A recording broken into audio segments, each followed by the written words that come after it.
Technology में elevators के अंदर कई टाइप के सेफ्टी मैकेनिज्म लगे रहते हैं। यदि एलिवेटर की रोप टूट गई या फिर एलिवेटर कहीं बीच में फंस गया तो घबराने की बिल्कुल भी जरूरत नहीं है। एलिवेटर की वर्किंग को इस एनिमेशन की हेल्प से समझने की कोशिश करते हैं। लिफ्ट को ही एलिवेटर बोलते हैं और जब हम लिफ्ट में एंटर करते हैं तो हम कुछ ऐसे डिब्बे में एंटर करते हैं, लेकिन यह केब एक फाइनल आउटपुट है जो हमें दिखाई देता है, लेकिन इसके पीछे मास्टरमाइंड मशीन रूम होता है। मशीन रूम बिल्डिंग का जो सबसे टॉप फ्लोर होता है वहां पर सेट रहता है और इस रूम में लिफ्ट का कंट्रोल सिस्टम लगा रहता है। केब से हम जो भी इनपुट देते हैं कि कौन से फ्लोर पर जाना है, यह इनपुट सबसे पहले इस कंट्रोल यूनिट के पास पहुंचता है और कंट्रोल यूनिट लिफ्ट को रोकना, स्टार्ट करना, गेट ओपन एंड क्लोज करना, मोटर को रोकना, ब्रेक लगाना, यह सब इसी यूनिट के अंडर आता है। लिफ्ट को अप डाउन करवाने के लिए एक powerful 3 phase slip ring induction motor लगी रहती है। स्लिप रिंग इंडक्शन मोटर का यूज इसलिए किया जाता है क्योंकि लिफ्ट जब रेस्ट पोजीशन से रनिंग कंडीशन में आती है तो हाई स्टार्टिंग टॉर्क की जरूरत पड़ती है और स्टार्टिंग में हाई टॉर्क डीसी मोटर के अलावा स्लिप रिंग इंडक्शन मोटर से इजीली लिया जा सकता है। मोटर के आगे एक व्हील लगा रहता है जिस पर ब्रेकिंग सिस्टम होता है। लिफ्ट जिस भी फ्लोर पर रुकती है वहां पर यह ब्रेक ऑटोमेटिकली एक्टिवेट होता है और लिफ्ट को रोकता है।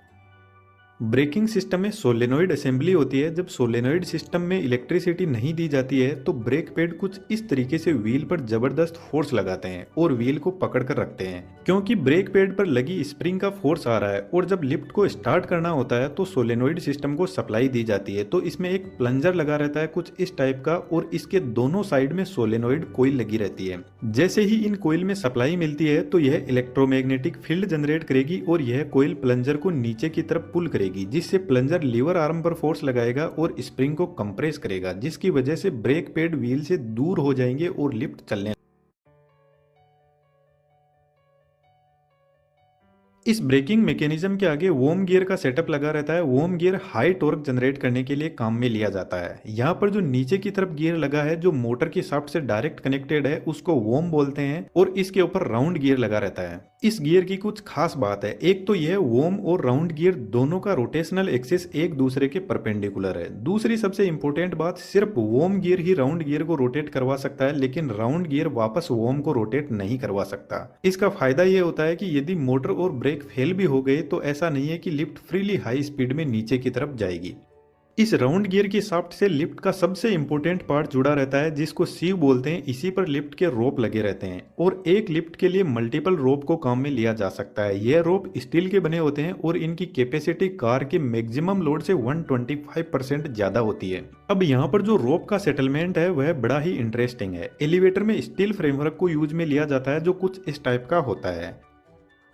इस स्ट्रक्चर में यहाँ पर जितनी भी रोप है उनको परमानेंटली सेट कर दिया जाता है। उसके बाद में यहाँ से रोप जाती है काउंटर वेट के पास में। काउंटर वेट के ऊपर एक पुली लगी रहती है जो फ्रीली रोटेट करती है। इसको किसी भी मोटर से डायरेक्ट पावर नहीं मिलती है। अब इस काउंटर वेट का क्या फंक्शन है इसको थोड़ा सा आगे समझते हैं। काउंटर वेट से आगे रोप जाती है वापस ऊपर की तरफ सीव के पास में और इस पुली को आपको पता है मोटर से पावर मिलती है और यहाँ से रोप वापस नीचे की तरफ केब के पास में जाती है और केब के ऊपर भी दो पुली लगी रहती है जो फ्रीली रोटेट करती है और केब से होते हुए रोप को वापस ऊपर की तरफ जो लिफ्ट का स्ट्रक्चर है उससे टाइट कर दिया जाता है।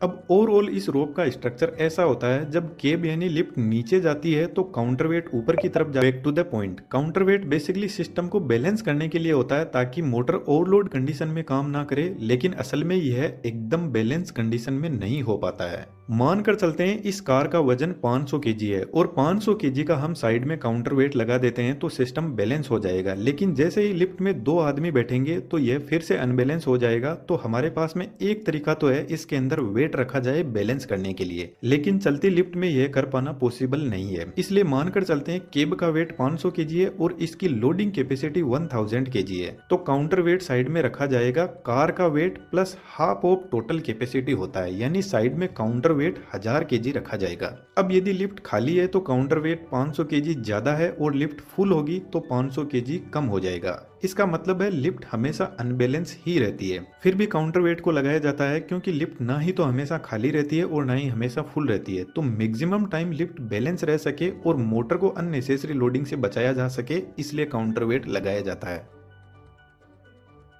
अब केब फ्रीली अप डाउन नहीं करती है। कार के साइड में गाइड रेल लगी रहती है टी शेप की, और कार के ऊपर 3 व्हील लगे रहते हैं जो इस गाइड रेल पर कुछ इस तरीके से चलते हैं, और यह व्हील कार के दोनों साइड में होते हैं। सेम ऐसे व्हील काउंटर वेट के लिए भी लगे रहते हैं गाइड करने के लिए। अब एक वर्स्ट कंडीशन लेकर चलते हैं जिसमें यदि सारे रोप टूट जाएं तो क्या होगा। जनरली ऐसा होता नहीं है, बट है। जो मशीन रूम होता है उसमें एक अलग व्हील लगा रहता है। यह व्हील सेफ्टी के लिए होता है, जिसको गवर्निंग सिस्टम बोलते हैं। यह व्हील लिफ्ट की मोटर ब्रेकिंग सिस्टम इन सब से एकदम अलग होता है। इसको ना कोई इलेक्ट्रिसिटी की जरूरत होती है। यह लिफ्ट का एकदम सेपरेट सिक्योरिटी का सिस्टम होता है। इस व्हील के ऊपर भी एक रोप लगी रहती है जो कार से जुड़ी होती है, और नीचे एक टेंशनाइज व्हील से होते हुए वापस इस गवर्निंग व्हील के पास में पहुंचती है। डाउन होती है तो यह गवर्निंग व्हील भी रोटेट करता है। यह व्हील लिफ्ट की स्पीड को चेक करता रहता है, और इसमें लिफ्ट की स्पीड को सेट किया जाता है। मानकर चलते हैं लिफ्ट की स्पीड 3 मीटर पर सेकंड है। अब यदि केब की स्पीड 3 मीटर पर सेकंड से 15% कम या ज्यादा हो गई तो यह सिस्टम एक्टिवेट हो जाता है। अब देखना इंटरेस्टिंग होगा कि यह सिस्टम एक्टिवेट कैसे होता है। जैसे ही मेन रोप टूटती है तो केब स्पीड में नीचे जाना शुरू करेगी, और इस व्हील के अंदर पिन होती है जो नॉर्मल कंडीशन में व्हील से अलग रहती है। और जैसे ही व्हील स्पीड में रोटेट करेगा तो यह पिन कुछ इस तरीके से व्हील को रोक देगी, और व्हील के रुकते ही रोप भी रुक जाएगी। और रोप के रुकते ही कार के नीचे एक लीवर लगा रहता है जो रोप से जुड़ा होता है। जब रोप रुकेगी तो लीवर अपने आप ही ऊपर की तरफ पुल होगा, और लीवर के साथ में कुछ ऐसा मैकेनिज्म तैयार किया जाता है कि गाइड रेल के दोनों तरफ वेजेस लगी रहती है, वह गाइड रेल को टच करेगी और उस पर फिसलने लग जाएगी। और लीवर जैसे जैसे टाइट होता जाएगा तो वेजेस गाइड रेल को जबरदस्त तरीके से पकड़ लेगी, और जैसे हमारी गाड़ी के ब्रेक लगता है वैसे यहाँ पर भी ब्रेक लग जाएगा। अब मेन रोप के टूटते ही लिफ्ट बहुत नीचे नहीं जाएगी, सिर्फ कुछ ही फीट नीचे की तरफ जाएगी और ब्रेक लग जाएंगे, और लिफ्ट में बैठे हुए लोगों को हल्का सा एक झटका महसूस होगा। मानकर चलते हैं इससे भी खराब कंडीशन, यदि यह ब्रेक भी फेल हो गए तो क्या होगा। जब केब नीचे ग्राउंड से टकराने वाली होती है तो वहां पर हाइड्रोलिक बफर लगे रहते हैं जो एक स्प्रिंग की तरह काम करते हैं, और केब जब नीचे इन स्प्रिंग पर गिरती है तो केब में बैठे हुए लोगों को ऐसा लगता है जैसे खिलाड़ी ने बॉल को कैच किया है। अब यहाँ पर झटका तो लगता है, लेकिन ऐसा भी नहीं है कि आपका बहुत कुछ नुकसान हो जाएगा। बट दोस्तों, बहुत ज्यादा क्रिटिकल कंडीशन में ही एलिवेटर फेल हो सकती है, जैसे कोई भूकंप आ गया, क्योंकि इसके कंट्रोल सिस्टम में मोटर की speed, brake system, lift speed और करंट, वोल्टेज, फ्रीक्वेंसी, हर चीज की मॉनिटरिंग की जाती है। तो लिफ्ट के फेल होने के चांस ना के बराबर होते हैं। अब